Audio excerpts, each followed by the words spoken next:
He went to the doctor, thinking it was a simple infection, but he left with a suspicion that had nothing to do with his health.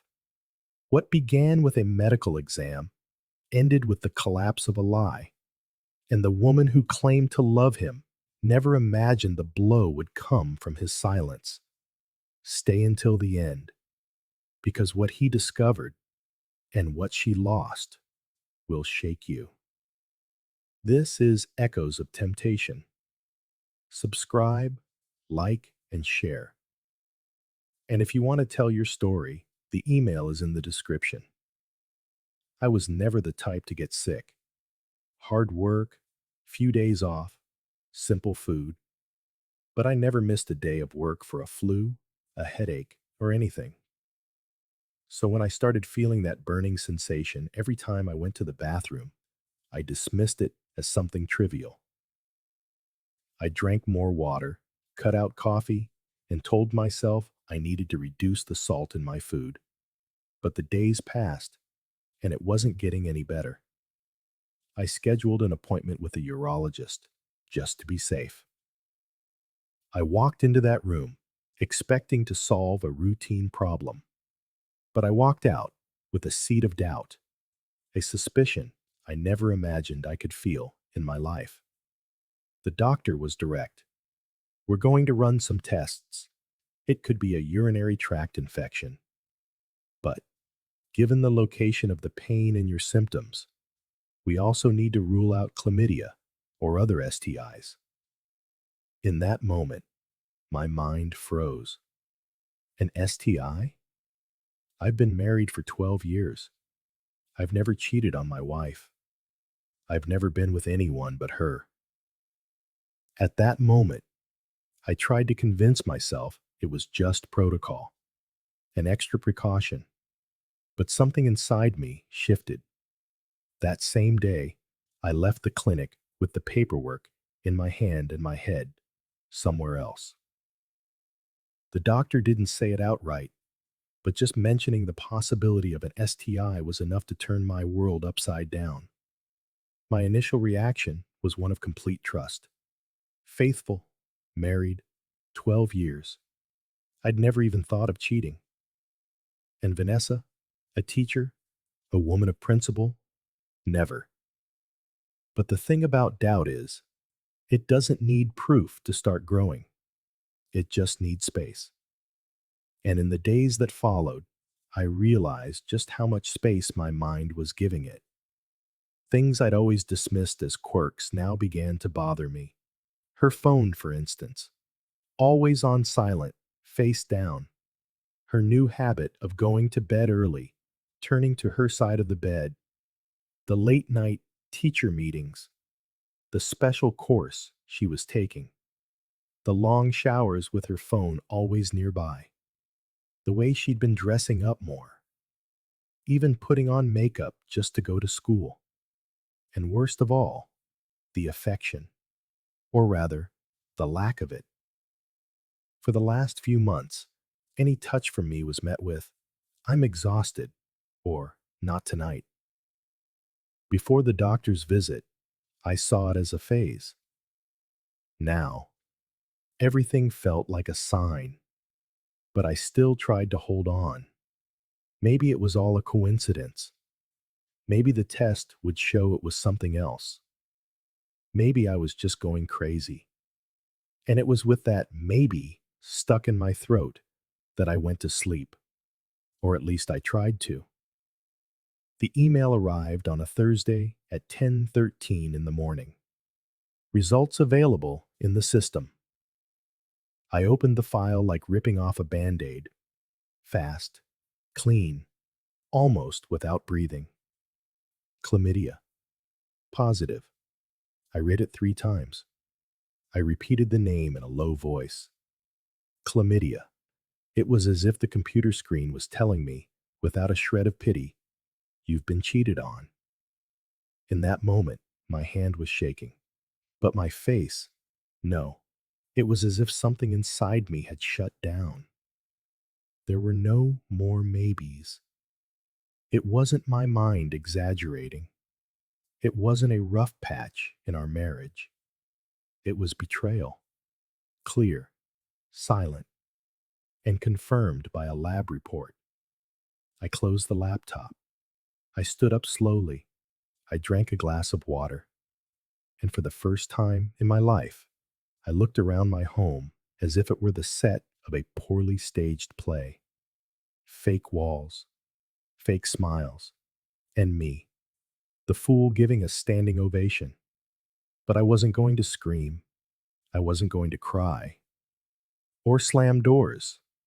I was going to do what she would never expect. I was going to watch, because now it was my turn to pretend. I already knew about the affair, but that wasn't enough. Not for me. I needed to know who the other man was. The man who had entered my home without ever setting foot inside it. The kind of man who sleeps with a married woman, knowing she has a son, a family. I started observing, without rushing, without raising an alarm.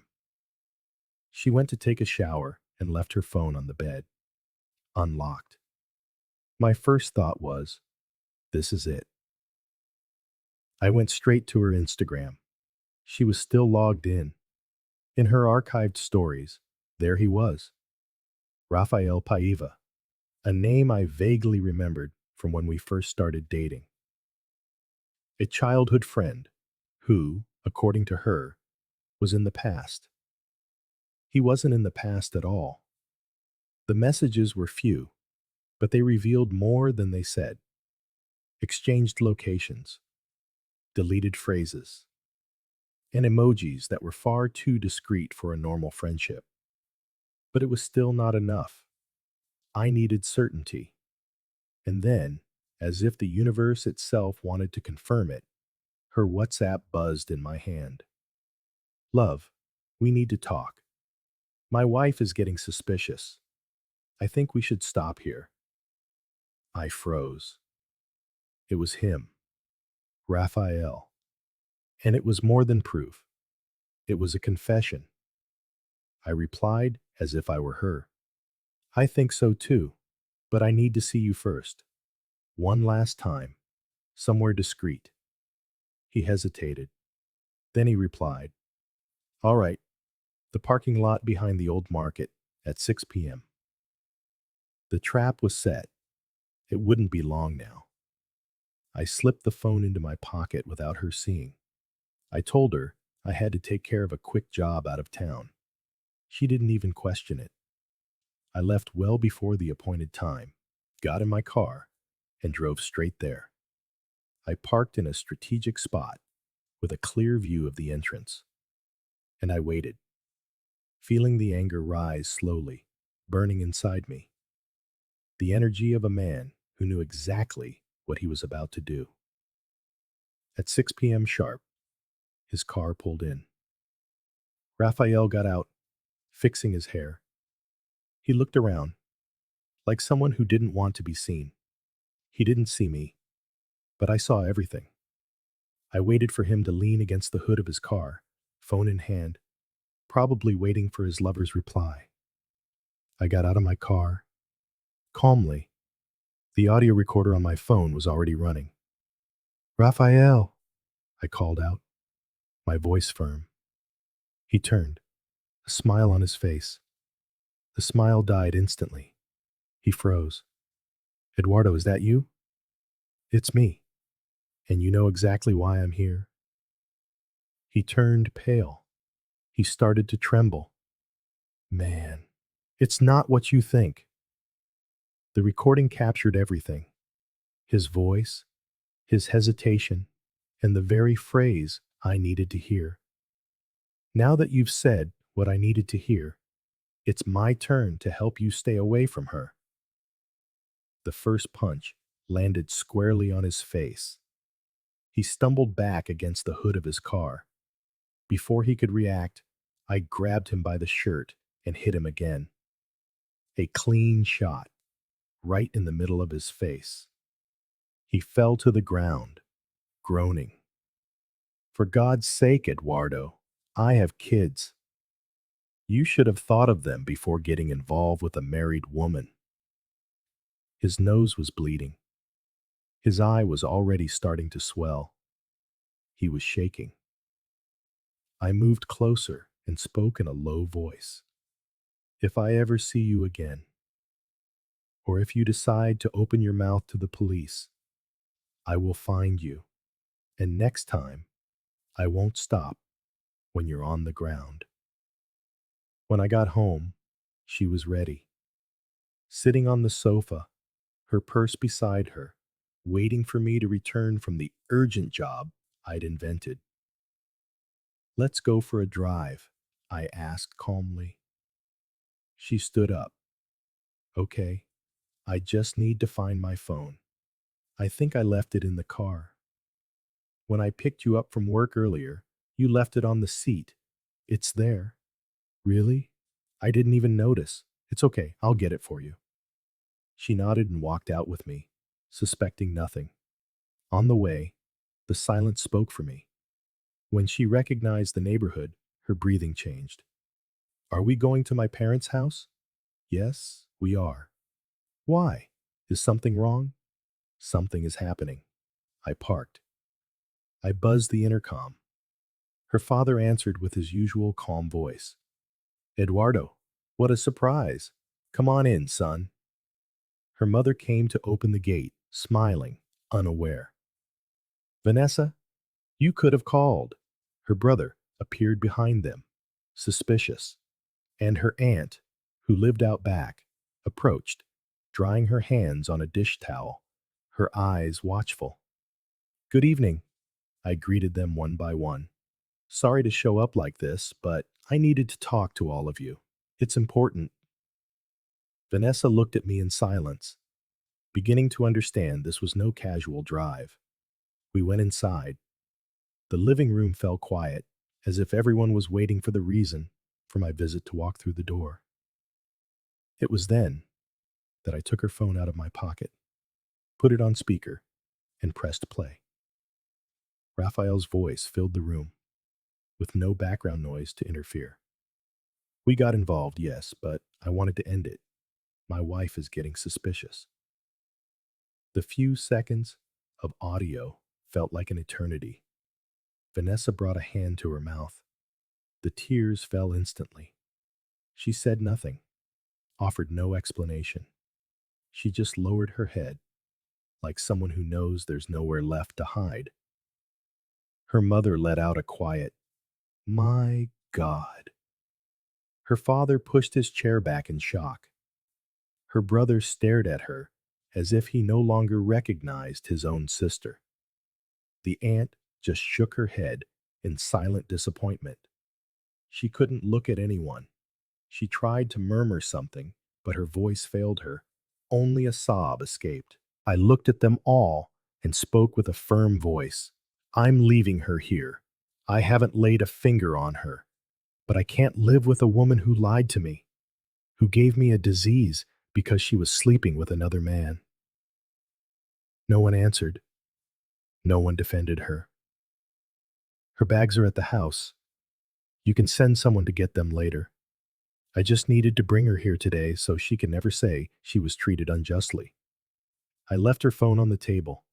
I looked one last time at Vanessa, crying in front of her own family, destroyed, alone, and I walked away, with my head held high and the entire weight lifting from my shoulders. 2 days later, I got confirmation that Raphael wouldn't be filing a police report. He'd spun a story for his wife, claiming he was mugged after work. He lied, and then he lied again. It's what he does best. I heard from a mutual friend that he's terrified of running into me. He avoids the same places, has changed his routes, and is constantly looking over his shoulder. I'm not looking for him, but he knows that if he crosses my path again, there won't be a second chance. As for Vanessa, they sent for her bags on Saturday. She didn't come herself. Her brother came, discreet, polite, with a shame you could feel in the air. Since that day, I haven't received a single message. No justification. No attempt to reconnect. And honestly, it's better this way. I'm sleeping peacefully again, waking up without a weight on my chest, looking in the mirror and seeing a whole man again. Not because the pain is gone, but because I took back the reins of my life. I broke the face of the man who disrespected me, and I returned the woman who betrayed me to her parents' house. With the proof in my hand and the shame on her face, there was no forgiveness. There was no conversation. There was only consequence, and that's when I realized sometimes the best answer doesn't come from a scream. It comes from action. Because what they did to me did not go unpunished. Eduardo didn't forgive. He didn't ask for explanations. And he didn't swallow the betrayal as just another pain to endure. He set a trap. He waited. And when he had his proof, he did what many are afraid to do. He confronted the lover head on, made him confess, and collected the debt with his own hands.